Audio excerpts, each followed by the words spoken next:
Entre Laguneros. Conocernos para entendernos y valorarnos. Entre Laguneros. Acercarnos con respeto a ver eso que no siempre se ve. Entre Laguneros. Historias, anécdotas, gustos, posturas, desde lo más trascendente hasta lo más simple. Gren presenta Entre Laguneros. Javier Garza Ramos y Marcela Pámanes entrevistan. Bienvenidos.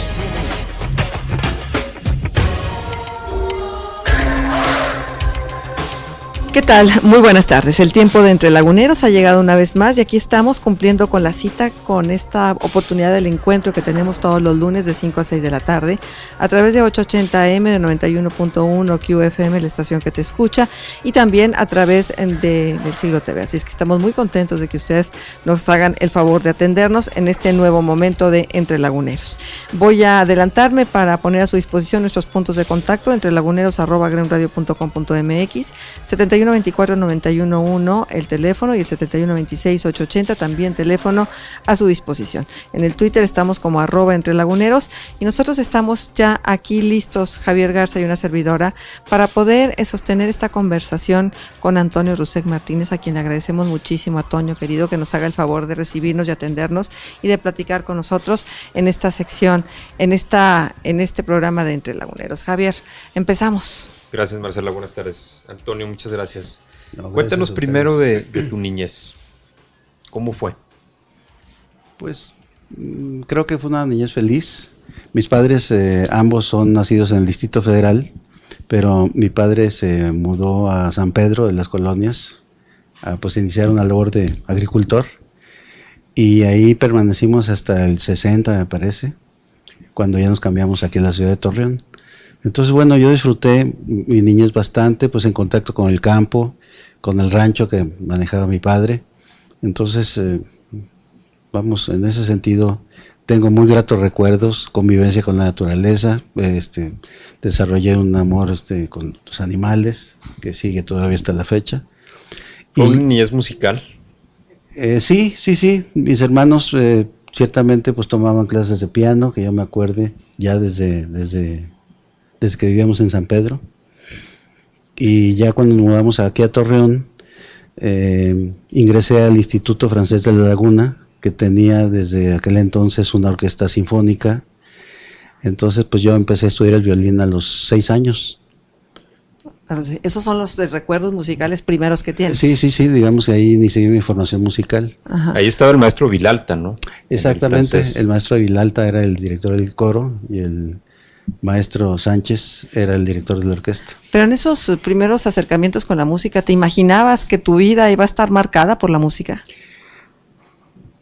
Pues no, tanto como preverlo, no.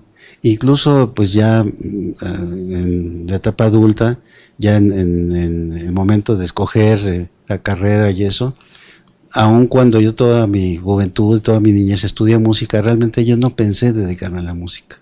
Uh-huh. Digamos que era como un sideline, ¿no? Como un gusto, uh-huh, como una actividad lúdica, pero también desarrollé pues una pasión por la ciencia, y realmente crecí con la convicción de que iba a ser investigador científico. Uh-huh. Y entonces, ¿cuál fue tu opción profesional? Con todo estos atributos y estas habilidades que fuiste desarrollando, ¿hacia dónde te dirigiste profesionalmente, tu formación académica? Bueno, mi formación académica fue pues estudiar la carrera de físico-química en la recién inaugurada Universidad Autónoma Metropolitana en la Ciudad de México. Pero después de 3 años abandoné la carrera para dedicarme por completo a la música. Desde antes de terminar la preparatoria, pues yo ya tenía aquí un pequeño estudio, un par de grabadoras de 4 canales, una mezcladora, en fin, y ya había hecho algunas cosas. Ya había tenido contacto con grupos locales de teatro. Uh-huh. Ahí pues inició mi amistad con Rogelio Luébano. Entonces, antes de irme a México ya había hecho algunas cositas para teatro, con Magdalena Briones. Claro, que recién la tuvimos también en Entre Laguneros. Entonces, bueno, yo llegué a la Ciudad de México ya con algún equipo que instalé ahí en la casa donde nos instalamos en México. Y muy Pero ibas pronto, como estudiante, ibas sí, a iba estudiar físico-química. Efectivamente, sí. Sin embargo, pues no tardó mucho en que tuve también contacto pues con gente de teatro, con gente de danza contemporánea, y me empecé a involucrar poco a poco con ellos. Empecé a hacer música para estos grupos, y pues llegó un momento en el que tenía yo suficiente trabajo como para sentirme seguro y dejar la universidad, dejar la formación científica. ¿Y te costó trabajo hacer esa transición? Pues, mira, a mí no mucho, porque se dio un proceso, digamos, muy natural. Lo que yo aprendí al estar en los laboratorios de física de la universidad, pues era un complemento tecnológico que me ayudó muchísimo al tipo de, digamos, a la especialidad musical a la que me dediqué después, que es la música electroacústica. Entonces, si bien yo tuve como facilidades técnicas desde chico de manejar aparatos, mi padre siempre fue un aficionado a la alta fidelidad, entonces en casa pues había grabadoras magnetofónicas, equipo de audio de alta calidad, y yo me acostumbré a usarlo y a manejarlo desde chico. Pero ya el entrenamiento con equipo de laboratorio, con equipo de medición sofisticado, también me ayudó a mi carrera musical. Claro. Entonces la ciencia nunca la abandonaste. Por supuesto que no, yo sigo leyendo. Yo creo que leo ahora más de ciencia que cuando era estudiante. ¿Y dónde está el vínculo con la música? Pues sobre todo en la música contemporánea hay cantidad de vínculos, cantidad de, digamos, de caminos que ha tomado la música, donde la tecnología juega un papel muy, muy importante, sobre todo en la música electrónica o en la música electroacústica, donde tiene que ver pues el uso de ciertos equipos muy sofisticados. De hecho, desde el nacimiento mismo de la tecnología de síntesis electrónica de sonidos, o la obtención artificial de sonidos con equipo electrónico, pues ahí hay ya de por sí un vínculo muy estrecho en el manejo de ciertos equipos. Oye, ¿y cuál fue la reacción en tu casa de tus padres? Digo, porque a lo mejor tenían pensado que tú te podrías dedicar aquí a la empresa, al negocio, y luego resulta que quieres ser músico. Sí, naturalmente. Mi padre nunca dejó de insistirme en que pues me integrara a los negocios de la familia. Pero pues no, realmente a mí nunca me interesó. Y ciertamente cuando abandoné la universidad, pues yo tenía ya de antemano la consigna de mi padre de que si así iba a ser, pues él me iba a retirar todo el apoyo, ¿no? Entonces, pues yo sabiendo de que así iba a ser, pues tomé la decisión y afortunadamente pues salimos adelante. ¿Y luego qué te decía? Ya cuando vio consolidada tu carrera y tú establecido y sí con dejaba tantos reconocimientos, tal, ¿qué te decía? Pues mira, no tanto como abordar una plática directa al respecto, pero sí noté y me dio pues muchísimo gusto el poder destacar y el poder demostrarle a mi padre que pues había tomado una decisión correcta para mí. Entonces él se sentía pues muy orgulloso y tiene aquí algunos premios y algunos reconocimientos en su biblioteca. Entonces como que no hizo falta mayor explicación. Él poco a poco fue entendiendo, fue apreciando mi trabajo, y yo creo que él se fue pues sintiendo orgullo. Claro. Pero no es coincidencia, ¿no, Toño, que en la familia haya esta vena artística, ¿no? Porque yo no sé si tu hermana Blanca, al verte tan metido en esto, también desarrolló esta capacidad, bueno, porque reconocemos en Blanca tal vez a una de las pocas mujeres aquí en la Laguna que optó por el terreno de la grabación, de meterse con todos esos aparatos que estaban casi exclusivamente reservados para los varones. Uh-huh. Sí, es un caso curioso porque en la familia, digamos, directamente no hay artistas. Ciertamente ya cuando empecé a conocer un poco más de la rama familiar por parte de los Rusek, pues sí me entero por ahí pues que Fanny Rusek es una pianista muy importante y que hay determinados familiares que sí se ligaron con alguna disciplina artística.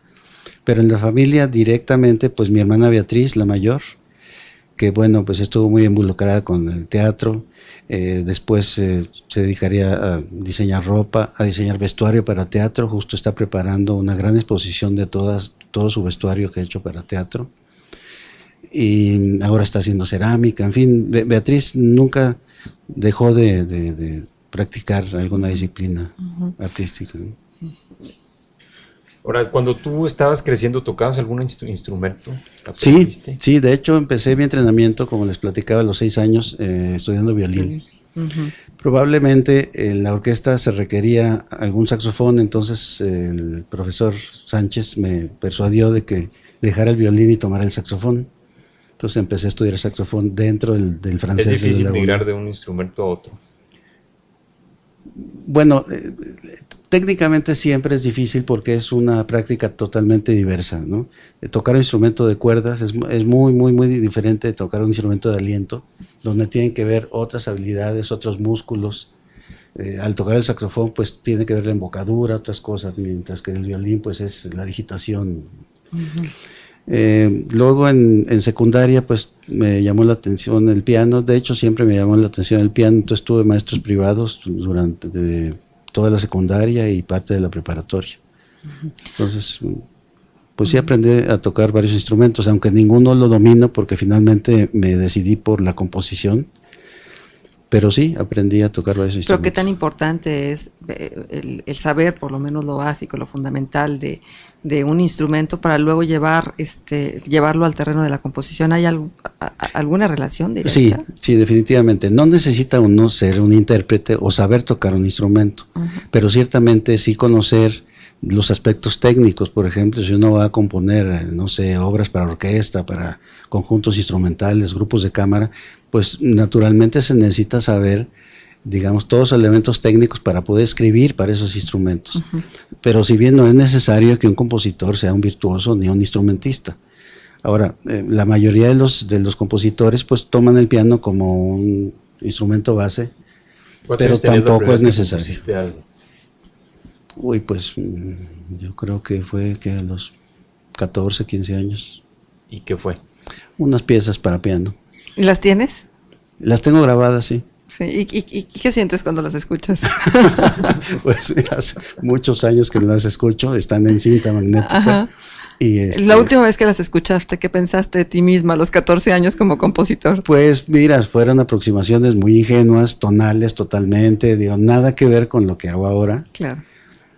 Pero bueno, eran piezas medianamente bien estructuradas, con un desarrollo bien elaborado. ¿Ya se vislumbraba al gran compositor que había ahí? Pues bueno, quiero pensar que sí, aunque no decían mucho, como te digo, de lo que haría después. Ajá. Ahora, ¿cómo es el proceso de composición, Toño? Platícanos un poco, ¿cómo es esto? ¿Cómo se labra? ¿Cómo se concibe? ¿Cómo se llega a una composición como las que tú haces? Mira, el quehacer de la música electrónica, la música electroacústica, ciertamente es un camino muy, muy distinto al camino de la composición instrumental. Componer un cuarteto de cuerdas, componer una pieza para un grupo de cámara o para orquesta sinfónica, es una tarea absolutamente distinta de lo que es hacer una pieza electrónica en un estudio. Entonces, si bien, digamos, las bases fundamentales que son, bueno, pues una idea de lo que es la formalización, digamos, el desarrollo de una idea musical, sea cual sea el vehículo el destino de esa composición, tiene que estar claro y tiene que estar presente. Hoy en día hay, dentro del arte sonoro, hay diversas prácticas que se han ido integrando con artistas que no necesariamente son egresados de conservatorios ni tienen una formación musical.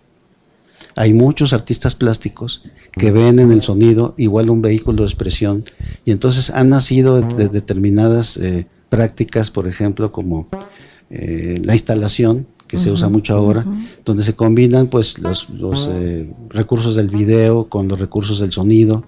Entonces hay cantidad de artistas que no tienen ni siquiera una formación musical básica y que están haciendo arte sonoro, ya como una disciplina probada y aceptada mundialmente. Pero entonces el concepto de arte sonoro es un concepto muy profundo, amplio, y también es un término un poco ambiguo, porque incluye tanto lo que es la composición electroacústica, digamos, más académica, con todas estas prácticas novedosas que pueden no tener, como te digo, un antecedente musical por parte de quien las practica, o no exigir un pero no es entrenamiento nada musical. más eso, o sea, arte sonoro puede ser cualquier cosa.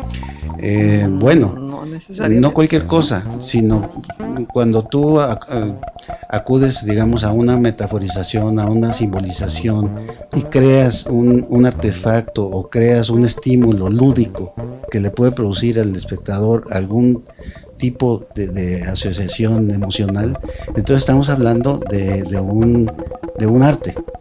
No nada más es cuestión de tomar sonidos, porque hay cantidad de ingenieros, cantidad de personas que hacen mezclas y que se dedican, digamos, a la grabación.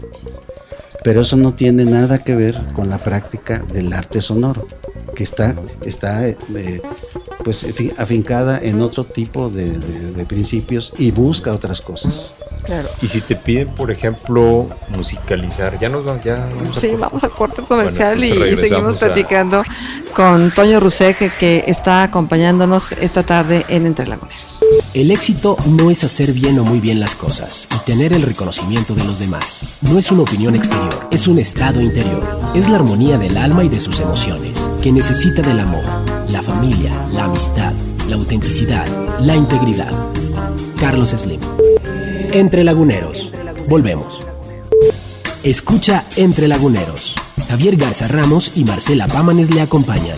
Correo: entrelaguneros@gremradio.com.mx. Teléfono 7124-911 y 7126-880. Y Twitter @entrelaguneros. Entre Laguneros.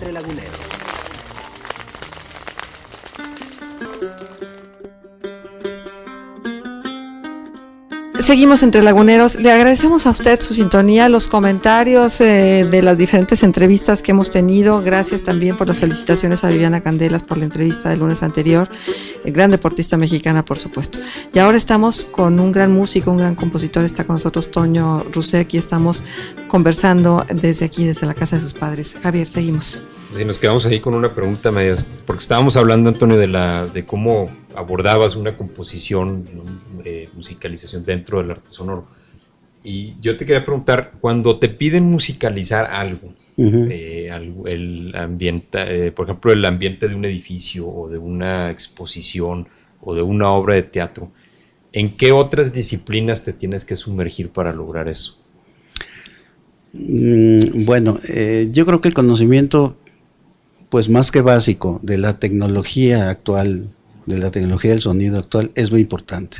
Sobre todo si el artista pues quiere acudir a estas tecnologías, y la mayor parte de estos trabajos pues ya se elaboran en soporte fijo, lo que antes se llamaba en cinta o en disco, ahora se llama soporte fijo, ¿no? Si tú haces, digamos, un diseño para un edificio o para una obra de teatro, pues el soporte viene siendo el disco compacto, aunque esto puede cambiar en el futuro, por eso se modificó el término y ahora se llama soporte fijo, sea cual sea la modalidad que puede ir adquiriendo en el futuro. Pero aquí, abordando tu pregunta directamente, es un aspecto que le llamamos programático. Cuando tu composición o tu diseño sonoro va a estar en función de una obra de teatro que tiene una estructura dramática, que tiene un conjunto de personajes, que tiene pues una historia, entonces tú estás en función de lo que esté sucediendo en la obra. No eres completamente independiente. No eres completamente independiente, por supuesto que no. Y cuando se hace un trabajo, digamos, dedicado, cuando se hace un trabajo integrado a una obra de teatro, normalmente el desarrollo tiene que ser paralelo. Entonces uno asiste a las sesiones de estudio en mesa, de estudio del texto, y pues para mí parte del gozo del proceso, quizá lo más gozoso del proceso de hacer, por ejemplo, música para teatro o música para danza, es ir viendo cómo los actores construyen sus personajes, es cómo evolucionan de una lectura en la mesa a verlos ya en un escenario desempeñando la tarea. Eso es fascinante, Claro. ver cómo un artista que hace algo distinto de lo que uno hace, va construyendo esa tarea. Igual, soy un apasionado de la danza contemporánea, de hecho mi mujer, pues yo la conocí bailando y bailó toda su vida, Y pues es fascinante para mí esta posibilidad de manejar el cuerpo y expresar con el cuerpo tantas cosas, ¿no?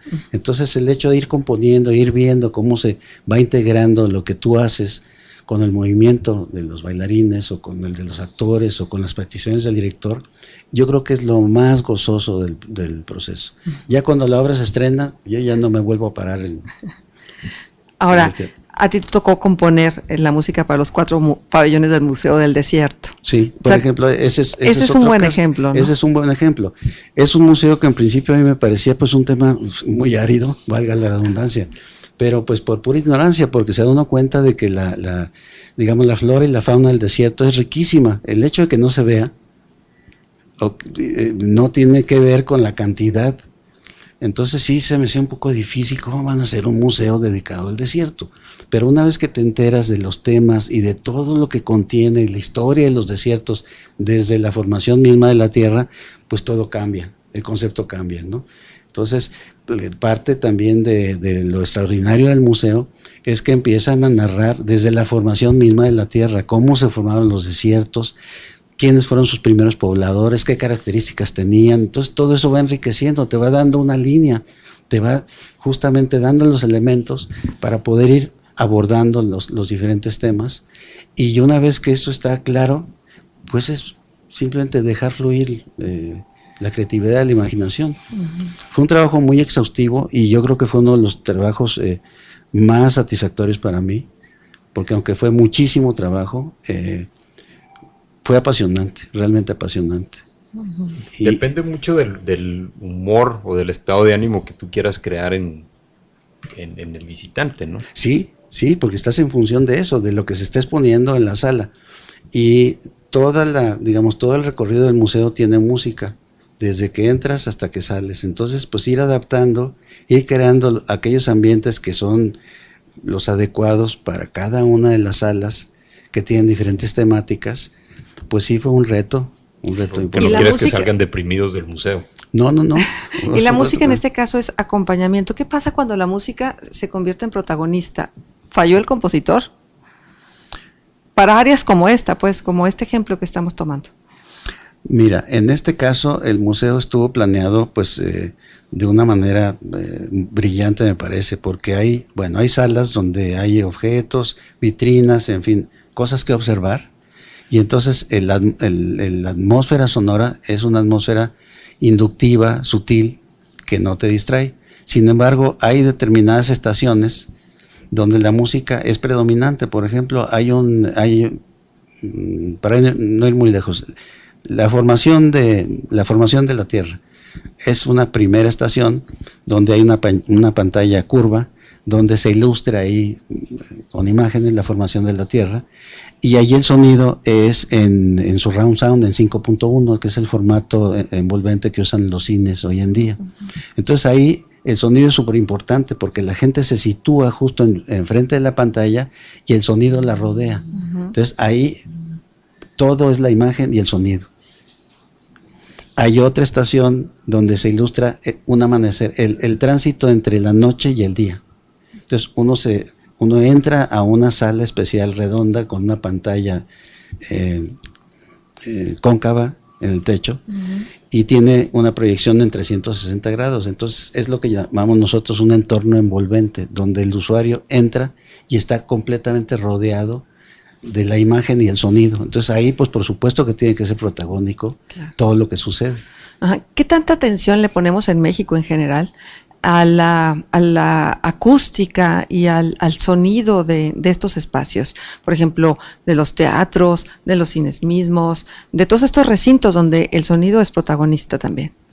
Bueno, en general creo que hay un cuidado específico para cada uso. Los cines tienen una cierta adaptación para evitar que el audio de una sala contamine a la contigua. Los cines antiguos pues no requerían esto, eran cines gigantescos, pero ya la modalidad moderna de los cines y sobre todo que cada sala tiene una instalación surround sound, sujetos a un estándar internacional que es de Dolby, y que es un sistema de 5 canales de rango completo y un canal dedicado a los puros sonidos graves. Entonces, pues las presiones sonoras que hoy en día hay en las salas de cine son mucho mayores. Entonces hay un énfasis muy especial cuando alguien construye salas de cine en que sean suficientemente aisladas una de la otra, aunque no siempre lo logran. ¿Y en los teatros a ti te parece que sí hay este cuidado para dotarlos de la acústica necesaria para que puedan darle servicio a la diversidad de espectáculos que ahí albergan? En general creo que sí, que los diseños modernos de teatro siempre deben considerar la acústica. Y de hecho, pues si nos remontamos a los inicios del teatro, también había un énfasis muy importante en la acústica. Pero en el teatro italiano, en los teatros romanos, ahí el énfasis era en cómo reflejar el sonido, cómo hacer llegar el sonido, dado que no había equipos de amplificación, de manera natural a los últimos asientos, ¿no? Entonces eran muy hábiles porque los teatros al aire libre, como los teatros ya cubiertos, tienen un desarrollo extraordinario. De hecho, las fosas que todavía existen en muchos de los teatros antiguos, que es una fosa llena de agua, era precisamente para brindar un espejo reflector y que el sonido pudiera viajar hasta el fondo de la sala. Por ejemplo, en La Laguna, ¿cuál es el lugar que tiene la mejor acústica? Mire, el Martínez, pese a que fue remodelado, conservaron en general la arquitectura y sigue teniendo una acústica bastante buena.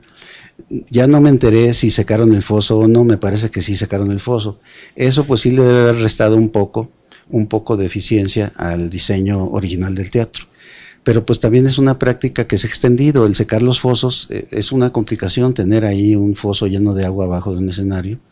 Entonces han sustituido la reflexión que daba el foso, el refuerzo que daba el foso, con sistemas de amplificación indirecta, digamos, sistemas de refuerzo discreto. Y es lo que están haciendo hoy en día cuando se remodela un teatro o se reequipa ya con tecnología nueva. Lo que se hace la mayoría de las veces es introducir un sistema de refuerzo sutil, de manera que haya una amplificación que no se debe de notar para que la gente pueda escuchar en donde quiera que se esté situada. Fíjate que siempre me he preguntado, cada vez que platico con músicos o con compositores como tú, ¿por qué ustedes desarrollan esta capacidad para poder detectar cuando un teatro, por ejemplo, no está bien en función de su acústica? ¿Y por qué el resto de los mortales no tenemos eso? ¿Es una cuestión de disciplina, de práctica, de sensibilidad? Sí, bueno, es una cuestión, en principio, de sensibilidad, ¿no? De una cierta inclinación natural. Pero yo creo que si cualquiera pudiera tener la oportunidad de tener las experiencias suficientes y poder comparar lo que es un teatro sin tratamiento a un teatro con tratamiento, lo que es una sala de conciertos bien diseñada a una sala de conciertos mal diseñada, cualquiera se daría cuenta. A veces es evidente, pero a veces no tanto. Sí, a veces no tanto, pero en las salas de concierto, por ejemplo, pues el tratamiento es muy crítico, sumamente crítico. Porque ahí lo importante es que la sala tenga una cierta respuesta, que la sala esté viva, es decir, que el momento que hay instrumentos tocando, la sala responda y la acústica te dé un cierto tiempo de reverberación que debe de estar entre ciertos límites para que se sienta que hay acústica. Tú no puedes simplemente eliminar, como se hace en los estudios de grabación. En un estudio de grabación lo que se hace es neutralizar y eliminar por completo cualquier reflexión que haya en los muros. Entonces son cuartos muertos los estudios de grabación a propósito, porque en casi todos los procedimientos modernos de producción se le añade en el estudio después con procedimientos electrónicos reverberación artificial, para que parezca que lo que está uno oyendo en un disco pues está oyéndose en un auditorio normal. Pero eso se le añade artificialmente. Pero eso no se puede hacer en una sala de conciertos. En una sala de conciertos se calcula para que la respuesta de la sala sea la adecuada y pueda uno sentirse confortable y pueda uno sentir que la sala está respondiendo al instrumento o a la orquesta. Pero los arquitectos están acostumbrados a trabajar con expertos, por ejemplo, como tú, para lograr eso en las salas de conciertos. Sí, cuando se construye una sala de conciertos, digamos, como debe de ser, siempre debe haber ahí algún experto en acústica, o bien en los despachos que se dedican a construir teatros y salas de conciertos tienen entre su gente personas que hacen los cálculos y que indican qué materiales y en dónde deben ir colocados. Estamos hablando de física pura, ¿verdad? Sí, la acústica es una parte de la física, efectivamente. Antonio, tú has experimentado con sonidos. ¿A qué te ha llevado esto? ¿Se pueden crear sonidos? Naturalmente, sí. Sí, desde que se inventó, digamos, la síntesis electrónica, que es una forma de decir la generación de sonidos artificialmente con aparatos, pues se están creando sonidos con un artefacto. ¿Y a qué te lleva? ¿Qué descubres ahí? Pues mira, lo primero que a mí me fascinó de este campo de la música electrónica es la paleta inagotable de sonidos que uno puede crear teniendo un aparato capaz de generarlos, ¿no? Pues tú tienes por medio de la síntesis, claro, depende mucho de la arquitectura del sintetizador. En general, los sintetizadores que uno ya ve en las tiendas de música, de teclado, que usan los grupos musicales, son sintetizadores, digamos, con ciertas funciones apropiadas para grupos musicales, pero hay sintetizadores de laboratorio que existen mucho antes de que se construyeran estos ya de teclado en serie, que se han usado para hacer la música electrónica. Entonces, ¿tú has armado? ¿Tú armaste estos sintetizadores? Yo armé dos sintetizadores de gran tamaño, conservo uno de ellos todavía, con los que empecé yo a hacer mi música, y no tenían teclado cromático, porque de hecho yo no iba a hacer música tonal, ni baladitas, ni nada. Entonces a mí no me interesaba, digamos, abordar el asunto desde el punto de vista de la tonalidad. Entonces puse énfasis en el diseño de estos aparatos, más bien en la versatilidad que podía tener para abordar la cuestión tímbrica, para poder crear texturas, colores, pues con una variedad tan grande como la imaginación misma. Entonces eso fue, yo creo que parte de lo primero que me interesó de la síntesis. A ver, Toño, vamos a seguir platicando contigo en este espacio de Entre Laguneros. Cuando regresemos de la pausa comercial, estamos con Toño Rusek, músico, compositor, un gran lagunero, que la verdad es que tendríamos que tener más espacios para poder conocer lo que están haciendo los laguneros en este tipo de ámbitos que a veces nos son tan ajenos, estamos tan alejados, pero que están ahí haciendo su tarea todos los días y destacando. Bueno, vamos a la pausa y regresamos enseguida.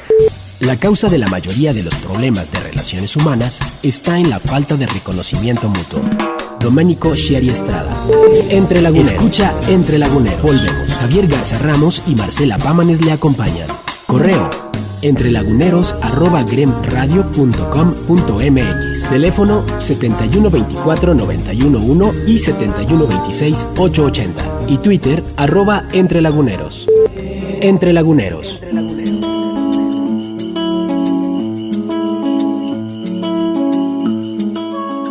Seguimos Entre Laguneros. Voy a recordarles nuestros puntos de contacto: 7124-911, 7126-880, Twitter @entrelaguneros. Estamos esperando sus comentarios. Y bueno, seguimos platicando con Toño Rusek. Toño, tú eres fundador del Centro Independiente de Investigación Musical. Dinos cuál es el objetivo de este centro y los resultados que se han tenido. Mira, el origen de este centro nació del entusiasmo de algunos compositores que empezaron a enterarse de lo que yo estaba haciendo a nivel individual en mi estudio. Entonces empecé a invitar a otros músicos a que diéramos cursos. Nos empezaron a invitar a colaborar con revistas, pues escribiendo artículos, ensayos. Entonces fue una actividad que fue creciendo. Parte de mi actividad profesional ha sido también la producción de discos. Entonces pues también empecé a recibir invitaciones para producir discos para grupos de cámara, en fin, cuartetos. Entonces la actividad de mi estudio personal empezó a crecer y de esa manera pues sufrió un tránsito de ser un estudio personal a ser un estudio no público, pero sí que tenía ya funciones y proyección de actividades hacia afuera, como te digo, como la publicación de libros y de artículos, la producción de discos, la impartición de cursos, la impartición de conferencias y talleres. Uh-huh. Y así es como y también produjimos una colección de discos de música contemporánea en colaboración con un socio español, que era la colección hispano-mexicana de música contemporánea, donde pues publicamos música de compositores emblemáticos importantes de México, como Manuel Enríquez, Mario Lavista y muchos otros. ¿Ha sido justo el trato que se le ha dado a la música electrónica? porque no es una música popular. No, definitivamente. Pues mira, hablar de justo es difícil, es un término un poco relativo, pero sí, el contexto de tu pregunta es muy claro, y no, efectivamente la mayoría de los apoyos, la mayoría pues la mayor parte del desarrollo de los presupuestos pues está en la formación de orquestas, en el apoyo a las escuelas tradicionales de música, cosa que está bien, pero creo que sí se debería de poner un poco más de énfasis en la investigación y el desarrollo de las nuevas tecnologías. Claro. Como todo en México, ¿no? Ojalá se invirtiera más en investigación, en ciencia, en general, no solamente hablo de investigación sonora o musical. Entonces sí, la música electrónica, pues yo creo que precisamente por ese cierto abandono o ese poco interés institucional, pues me permitió a mí situarme en un nicho como pionero en México, pues porque no había realmente nadie, más que éramos 3 o 4 gatos, los que teníamos interés en eso. Claro. Ahora, la nueva música electrónica, bueno, que así le dicen, ¿no te da un poco de rabia y coraje que esto que hablan ahora de la música electrónica o que identifican como música electrónica realmente es o no es? Mira, es muy interesante pregunta, porque sí, al principio yo estaba tremendamente receloso y sobre todo pues sí con esta sensación de coraje de cómo era posible que pues unos musiquetes ahí que con unos sintetizadores de tercera empezaran a tener tanto éxito y a ganar tanto dinero. Pero a la vuelta, al transcurso del tiempo, yo creo que todo eso fue benéfico, porque sensibilizó, digamos, al gran público a la música producida por aparatos. Cuando yo empecé a hacer música electrónica, pues tú hablabas de un sintetizador, pues hablabas de algo que nadie conocía. Dabas un concierto con aparatos y pues la gente se quedaba sin saber exactamente qué estaba sucediendo. Sin embargo, hoy en día ya cualquier gente joven, cualquier adolescente, ya está súper acostumbrado a que se usen equipos, a que se use tecnología en la producción de la música. Entonces yo creo que eso amplió, a la larga amplió el público que actualmente tiene más interés en la música electrónica seria. Ciertamente las prácticas, digamos, de los DJs y la música electrónica bailable no tiene absolutamente nada que ver con el quehacer de la gente que está dedicada a la investigación, a la exploración y a la creación de música electrónica, digamos, académica, ¿no? Pero entonces sí le cabe el título de música electrónica. Sí, porque bueno, digamos, ya hablando semánticamente, pues sí, es música producida con aparatos, pero la música electrónica, digamos, la definición de la música electrónica, desde donde yo la entiendo, no es exclusivamente el hecho de que se haga alguna música utilizando aparatos, sino tiene que ver justamente con la fundamentación, digamos, teórica, con los modelos que se emplean, ¿no? No es lo mismo hacer una baladita donde hay coro, verso y en 2 tonos que hacer una exploración tímbrica y hacer una obra electroacústica de 10 minutos donde ningún sonido se repita y todo el tiempo estés tú abordando universos completamente inéditos y nuevos a tus oídos. Es una labor muy diferente. Entonces sí, cuando se habla de música electrónica, sí quisiera que se tome en cuenta, en primer lugar, de qué tipo de música electrónica se está hablando. Pero además, en la medida en que avanzan las tecnologías de comunicación en imagen, en video, la música electrónica eventualmente va prácticamente a desplazar a los instrumentos, ¿no? Porque ya va a ser más fácil musicalizar alguna pieza desde tu propia computadora. Fíjate que eso se pensó, porque no. Parte del criterio de los primeros fabricantes de algunos sintetizadores o de los samplers que vinieron inmediatamente después, la diferencia entre un sintetizador y un sampler es que el sintetizador genera los sonidos gracias a los circuitos electrónicos que contiene, mientras que el sampler tiene ciertas localidades de memoria que te permiten grabar algunos segundos de cualquier sonido externo. Puede ser el sonido de un violín, puede ser el sonido de un acordeón, y entonces tú, al momento de tener ya registrado el sonido del violín, tú puedes La transformas. Reproducirlo y reproducir aquello que grabaste. Pero mucha gente, sobre todo los fabricantes que empezaron a producir estos instrumentos, sí efectivamente pensaban en una optimización de la producción y pensaban que quizá pudiera ser sustituido el músico por estos aparatos, pero eso nunca va a suceder. O sea, eso nunca va a suceder. Los aparatos fueran independientes. Es prácticamente imposible tener, digamos, toda la gama de expresión de que es capaz un intérprete, el vibrato, el movimiento de los dedos, la manera en que un saxofonista aprieta los labios y le da vida a lo que está tocando. Es imposible. Claro, ciertos tipos de música, digamos, muy automatizada, sí se pueden eventualmente hacer con samples, con muestradores y con sintetizadores y hacerte creer que son instrumentos. Pero es un sector muy pequeño de música que es muy fácil, digamos, música ambiental de fondo que ni siquiera se escucha con atención. Uh-huh. Pero llegar a sustituir lo que puede hacer un violinista virtuoso, eso nunca va a pasar. Pero ¿por qué es importante la música para el ser humano? Híjole, esa es la pregunta de los 64. Pues mira, es un alimento, es como el aire, es una actividad lúdica que nos es totalmente indispensable. Yo creo que el gozo, la capacidad del gozo en el ser humano, pues no nada más está en estas actividades sociales lúdicas, sino que se remonta a nuestra misma sexualidad, ¿no? La necesidad que tenemos y el derecho que tenemos del gozo dentro de nuestro mismo cuerpo, a través de los oídos, a través del paladar, la comida. ¿Por qué nos gusta? ¿Por qué se desarrolla el gusto por la comida, por los sabores? Pues es una capacidad que tenemos innata y muy, muy enraizada en nuestra misma genética, ¿no? Entonces, ¿estás de acuerdo en que la música empieza donde termina el lenguaje? Sí, creo que, bueno, no así, pero sí creo que el lenguaje verbal, digamos, la comunicación verbal, es totalmente distinta y pertenece a otro ámbito. La música es un lenguaje abstracto por excelencia, donde a pesar de que no se explicitan las cosas en palabras, es capaz de transmitir historias. Incluso me atrevo a pensar que muchas de las óperas, si se les quitara el texto y la narrativa de los cantantes, podría uno todavía entender el drama de la música que encierra, ¿no? Entonces hay una cierta facultad que pertenece a otro nivel de conciencia, no de conciencia, sino otro nivel de percepción, que tiene que ver precisamente con esta capacidad de abstracción, con esta capacidad de metaforización que tiene el ser humano.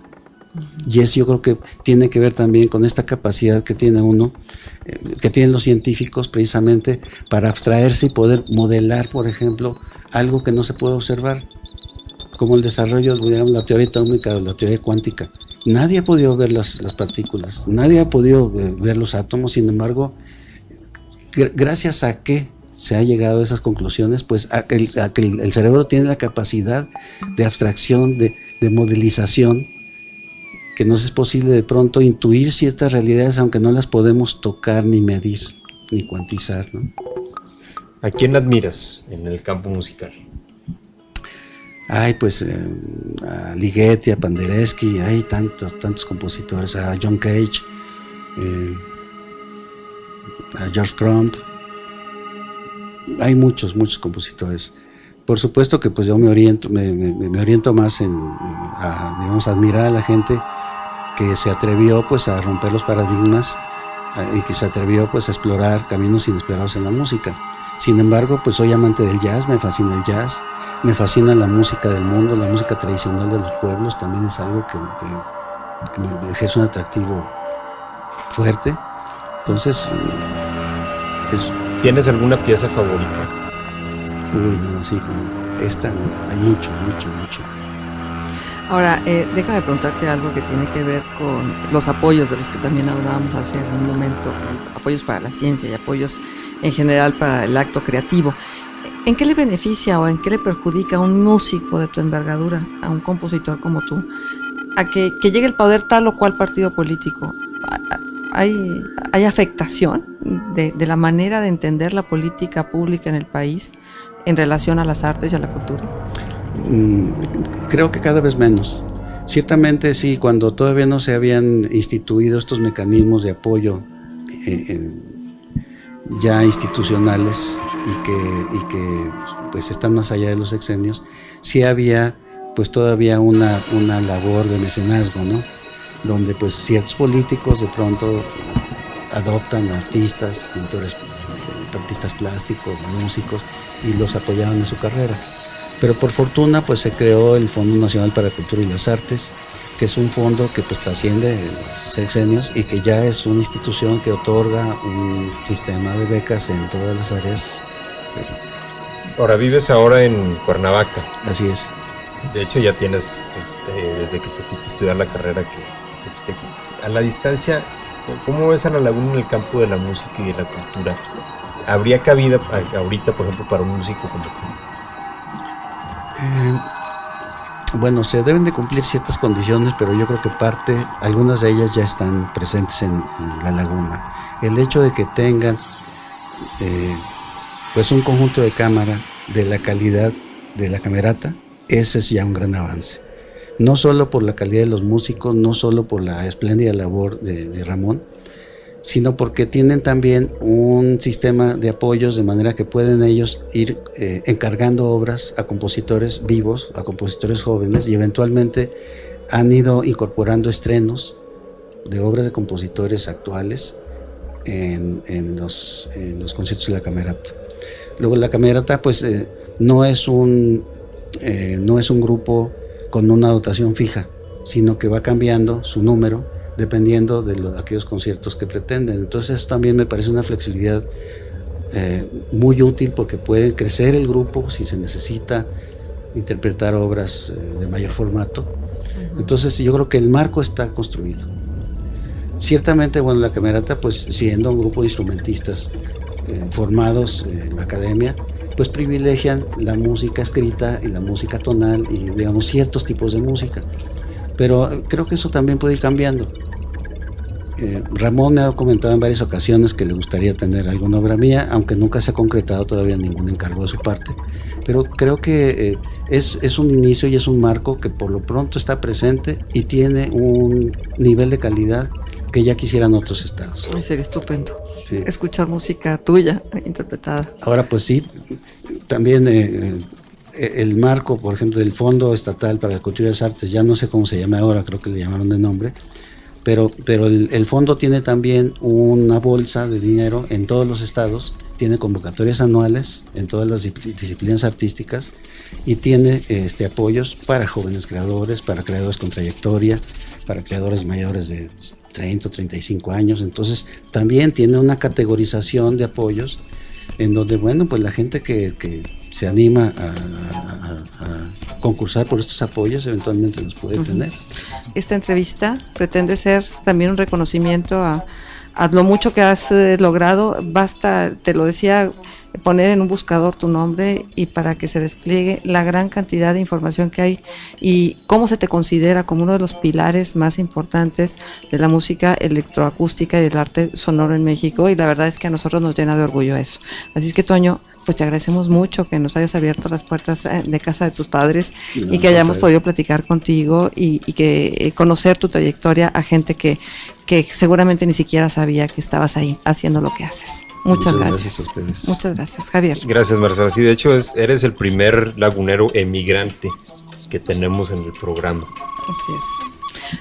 Bueno, pues entonces nos vemos el lunes que entra. Sí, invitándoles a todos a que nos sigan entre laguneros y a que podamos tener la suerte de sus comentarios a través de nuestros puntos de contacto. Deseamos para ustedes lo mejor y el lunes entrante aquí nos encontramos nuevamente en punto de las 5 de la tarde. Gracias, equipo. Roberto, Chedi, Israel, gracias por estar con nosotros. Grem presentó Entre Laguneros. Entre Laguneros. Los esperamos con una nueva entrevista la semana entrante. You 91.1 FM, 880 AM. La estación que te escucha.